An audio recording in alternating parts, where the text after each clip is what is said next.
Hey guys, our decline here, average picker. God, where's my other tensioner?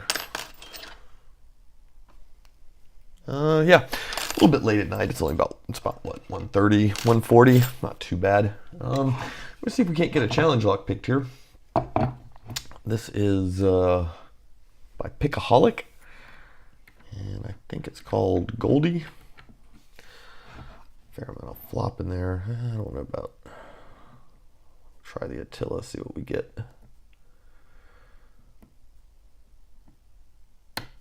Okay, 4 immediately. And there's 5. There's 4 again. We've got, there's a little bit more off of 4. Yeah.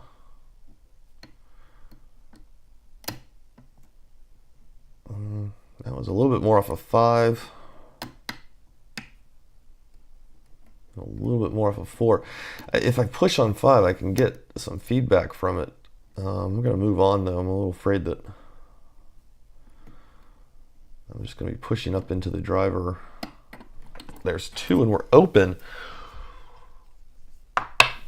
Weird. Was not expecting that because I still had 4 to get through. 3, pretty sure it was 3. 3 I think we tipped going in to the lock. I wasn't too worried about it because it was just a little bit. Now we do have a key. It is mummified. So here we go. That's Goldie. Oh, I'm upside down. Goldie by Pichaholic. Yeah, so I don't know about 1 though. This is, we'll just pull off.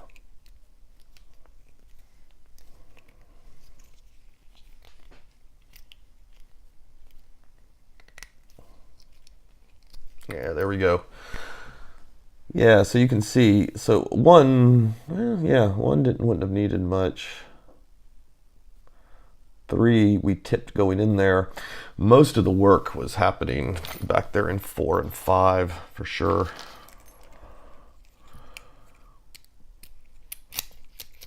Very, very smooth.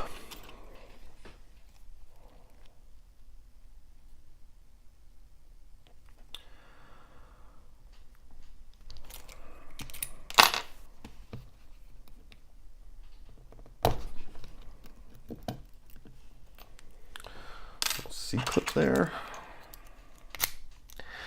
Yeah, so I'm pretty sure we're gonna get, better shim this guy. We're gonna get some serrations. I wouldn't be too surprised if 4, gosh, should I be making predictions?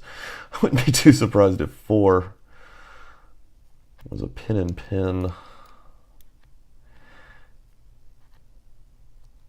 Had that kind of feel to it. Oh, that's weird. Okay, so the shim's not actually, there we go, there we go. It had a bit of that, I don't want to know what to call it, luck feel to pushing on 4. I was going very carefully because it kept wanting to nudge up and it felt like one of those pins that could slip easily. Oh gosh, so this tensioner is tad too big. One of those pins that could easily nudge up into the shear line, or into the, you know, pushing the key pin up there.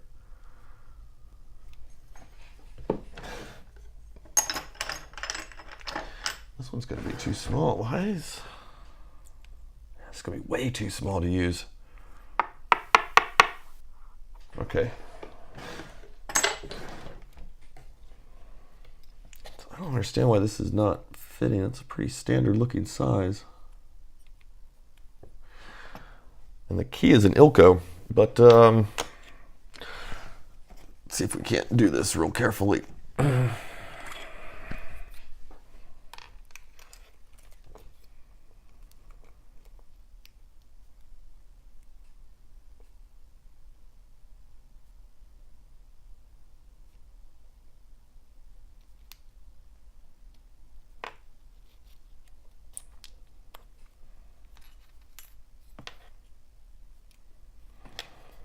You ever feel like you're going to make a mess of it? I wonder without the shim if it'll fit.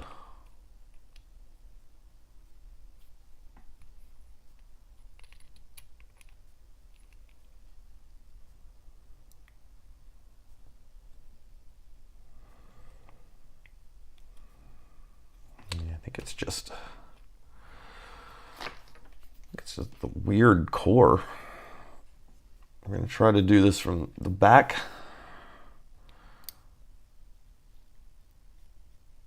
So there's our number 5.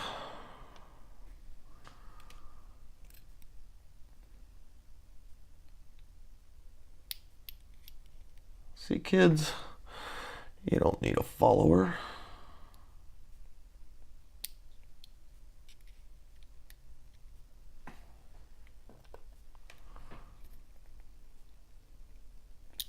Oh, yes you do. 4 is not a pin and pin like I suspected, though. It's just a big old serration. Not calling these out as I pull them just because I'm trying to be a little careful here.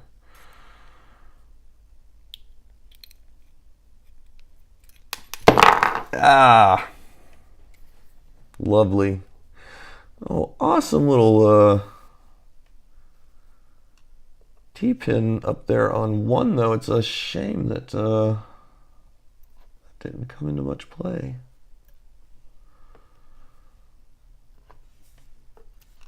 I think I know how these springs were.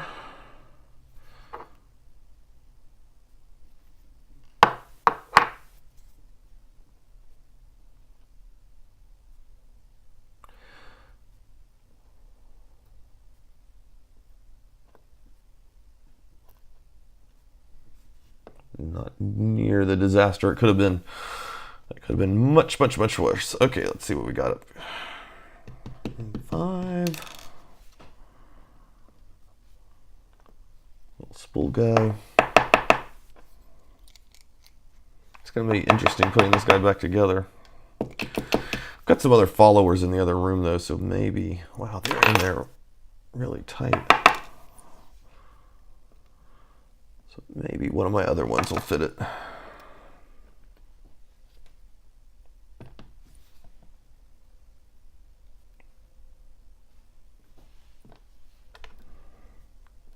And I mentioned how much I love these tweezers. Looks like we've got threading in chambers 1, 2, 4, and 5. Yeah, looks like what we've got going on. Okay, how are we on time? We're good on time. Let's flip the camera around here and take a look at these guys. Okay, I'm going to try to keep my shadow out of the way here. Let's pull the key up into view.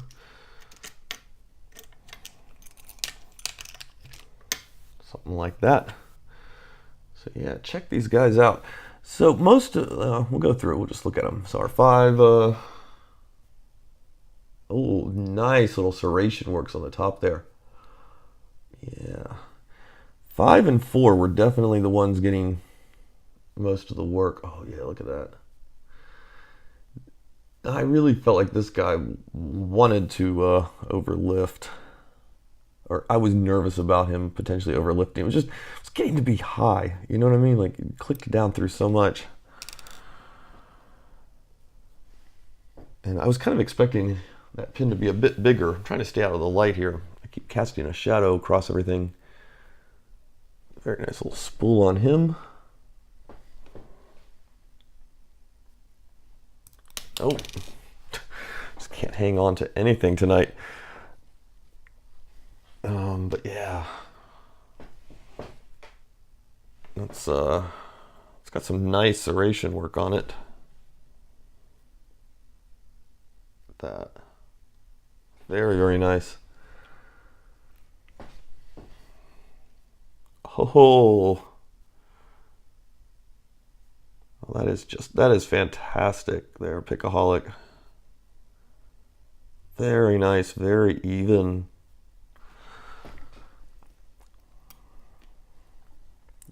Here to our drivers. Very nice little spool. Kind of surprised to see that. I think it must have dropped a little bit. I suspect I was starting to tip this guy in maybe. Because I just wasn't feeling spool there. I mean, I was, but I was feeling like it felt like there was more work to be done back here and just in 4 and 5 as a whole. You can see here's 4, and this is, wow, that is very nice there. It's one thing to cut serrations. It's another to get them so even like that. I've got a couple tricks to actually, I think I wore out one of them. I had like this drill bit that I would use sometimes to get really even serrations. It was sort of like a drill bit, grinder kind of bit thing. Kind of wore it out a bit. I wore it out though. That's really nice. But yeah, you can see definitely we're clicking along through all of that. And here's our 3. Now 3 seemed to set almost immediately when I was going into the lock. I didn't really even announce it. I wasn't 100% sure. Come on, there we go. Oh, that's awesome little pin there. Not sure if the shear line now was, I'll have to go back and look at when I picked him up. Because I know he was on the tray correctly before I picked him up.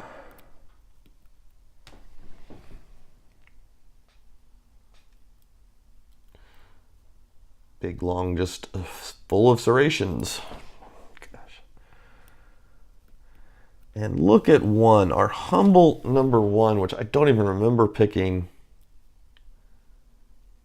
And we've got that fantastic kind of double drunk T-pin guy going on in there. At least that's what I call them. Let's take a look at how these would have looked in the core. Sorry, didn't mean the core, just meant kind of in their at-rest state, but I guess core sort of works. So there we go, and you can see I left 1 out because 1 would just be incredibly hard to balance there on it. So all down in there, getting good use out of them. And 1 is just kind of sitting right there. Easily jossable, or jossable? Easy to just be kind of jossed it a little bit. Maybe just as I was going in with the pick, sometimes I'd lifted it up to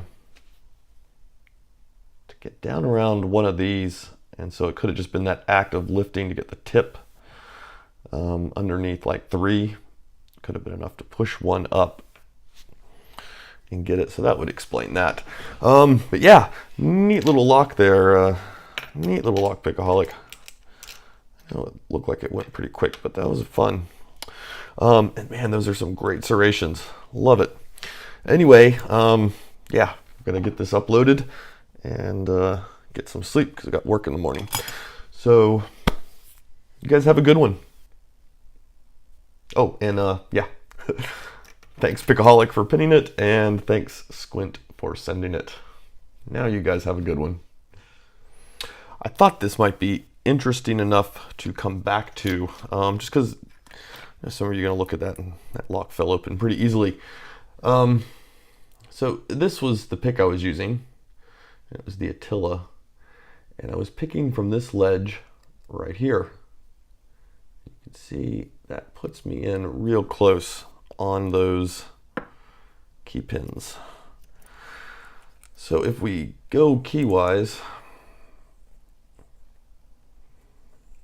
if we get it to focus, so this is where that ridge would have been running, right? And so you can see, and of course I'm running this is running backwards, would have been a little more like that. You can see just how close in I was cutting it in some places, and so as the pick is coming in, I would have had to dip it down and right in this way.